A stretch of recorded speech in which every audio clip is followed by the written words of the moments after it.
ito dahil dyan sa nakawan sa flood control. O, ano nga ba itong issue na to? Patungkol po kay Atong Ang at kay Gretchen Barreto.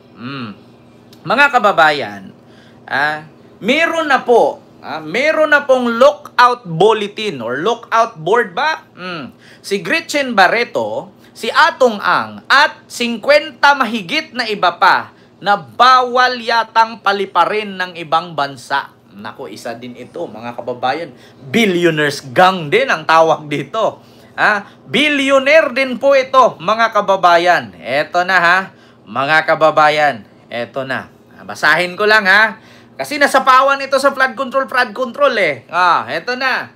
Ito po patungkol po ito sa mga missing sabungero or lost sabungero, mga kababayan. So nakasaad po dito, ayan, Pilipinas Today po ito, mga kababayan.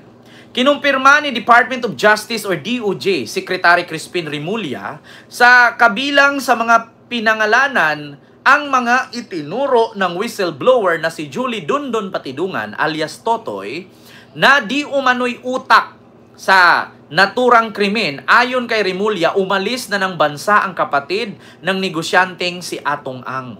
Nako po, mga kababayan. Ayon kay Remulla, umalis na ng bansa ang kapatid ng negosyanteng si Atong Ang. Umalis na daw.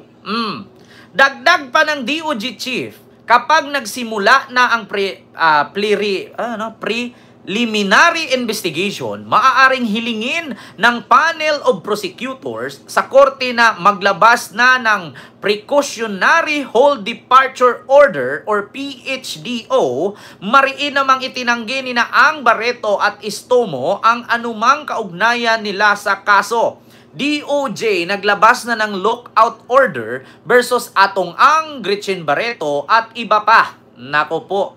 Ngayon lang ito, August 29 ng Immigration Lookout Bulletin Order or ILBO laban kina Charlie Atong Ang, Gretchen Barreto, dating NCRPO Chief Junel Istomo at mahigit 50 iba pang kaugnay sa kaso ng mga nawawalang sabungero. Naku po, eto na nga, naglalabas na ng Hold Departure Order or Lookout Bulletin Order na hindi makalabas ito. Nako, alam niyo sa totoo lang mga kababayan, natutuwa naman ako.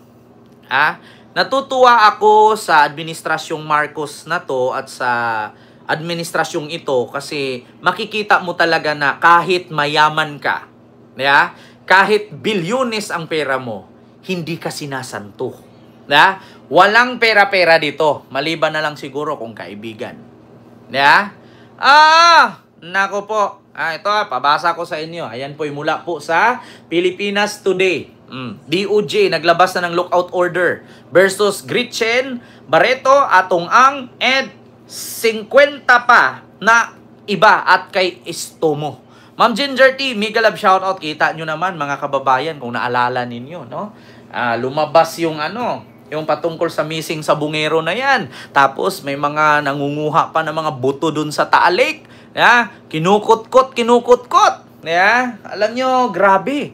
Kung hindi pa nangyari at kung hindi pa naging presidente si Marcos, hindi natin ito malalaman. Hindi natin ito malalaman, mga kababayan.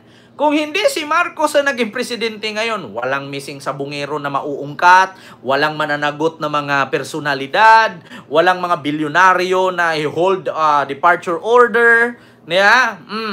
Kung hindi pa dahil kay Marcos, hindi natin malalaman na yung mga wasted of money, wasted of funds, yung mga ghost project na bilyones ang halaga, 500 billion. Yan yung mga hinahanap ng mga DDS noon. Saan mo dinala, Marcos, yung 500 billion na flood control project? Putang ina. Kadalasan pala, sa mga nagnakaw ng pondo na yan, ay mga kontraktor. Nakasabwat ang mga politiko. Tapos isisi kay Marcos. Lakas ng loob nitong mga DDS na to Pagtusukin ko ng pencil pro ng Apple yung mga mata ninyo, at least ito, kahit itusok ko ito sa mata ninyo, mamahalin. Pencil pro. Alam nyo, mga DDS hindi sa pagmamayabang. I-flex ko lang. Itong aking Pencil Pro, nagkakahalaga po ito ng 7,000. Mas mahal pa to sa mga cellphone ninyo, mga DDS. Kaya pag tinuso ko ng Pencil Pro yung mga mata ninyo, mga DDS kayo, mga bobo kayo, mas mahal at okay lang matusok yung mata ninyo kay mahal naman to kaysa tusukin ko ng ballpen yan na halagang 5 piso. Ay, Diyos mio Marimar. Yan, kita ninyo? Naglabas na ng lookout order ang DOJ laban kay Gretchen Barreto, kay Atong Ang at kay Istomo. Naku mga kababayan, ito pa naman si Istomo yung sinasabihan si Patidungan na hindi lang dapat sorry. Hindi daw tatanggapin ni Istomo yung sorry ni alias Tutoy or ni Dundun Patidungan. Andito na naman mga DDS, wala po. Ma'am Ginger T, yung mga DDS kagabi na nahiya. May mga DDS din mayayaman. Nako! Kim Soren Soto, wag kang maniwala, mayayaman yung mga yan. Kita ko nga yung nangunguliti ng alahas doon, kumain doon sa dahig, inubos yung humba. Paano mo ganun ba umasta ang mayaman? Ang lalaki na mga singsing, mga kwintas, tapos buhol-buhol pa sa leeg, kulot ang buhok, pero kung ngumuya, ganon. Tapos nag-aaway pa sa humba. Hindi po ganyan ang mga mayayaman. Ang mga mayayaman, mag-short ka kahit hindi branded. Mag-short ka kahit butas. Kasi di ba? Ang totoong mayaman, hindi piniflex ang kayamanan. Pero yung iba, piniflex nila kasi bakit? Hindi naman sila naghirap yan, ninakaw lang naman nila yan. Kita mo pakita ko sa inyo sasabihin ninyo sa akin, mga DDS mayaman. Pakita ko sa inyo, pang matunayan natin. Mga DDS mayaman naman. May nakita nga ako dito sa post. Saan ba yun? Saan ba yun? Kita mo yan, nangunguliti ng alahas, kalaki-laki ng mga singsing, ito, may mga bracelet pa, may kwintas pa kalaki-laki ng pindan, pwede nang bumili ng, isang loting lupa, pero, kung ngumuya, putang inang yan, walang patawad sa humba, kita ninyo, Richard, nonsense? Nonsense ka talaga, DDS ka alam mo yung mga DDS, yan lang ang reaction ninyo. Nonsense yung sinasabi natin.